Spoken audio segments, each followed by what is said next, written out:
बलं दैव बलं तदेव लक्ष्मीपदे त्रियगो स्मरामि यत्र योगेश्वर कृष्णो यत्र पार्थो धनुर्धरः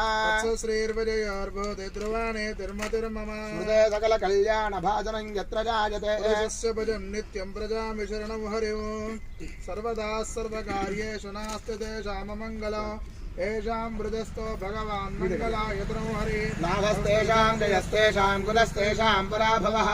येषाम् इन्दीवरस्या मूर्धयस्थो जनार्दनः आपदामपहर्तारं दातारं सर्वसम्पदां योगाभिरामं श्रीरामं भूयो भूय नमाम्यहम् सर्वमङ्गलमाङ्गल्ये शिवे सर्वार्थसाधिके शरण्ये त्र्यम्बके देवी नारायणी नमोऽस्तुते श्रीलक्ष्मीनारायणाभ्यां नमः उमामहेश्वराभ्यां नमः वाणीरण्यगर्भाभ्यां नमः श्रीब्रहन्दराभ्यां नमः आनन्ददेवसिष्ठाभ्यां नमः सीतारामाभ्यां नमः इष्टदेवताभ्यो नमः देवताभ्यो नमः ग्रामदेवताभ्यो नमः देवताभ्यो नमः सर्वेभ्यो ब्राह्मणेभ्यो महाजनेभ्यो वेदविद्भ्यो नमो नमः आचम्य प्राणानाचम्य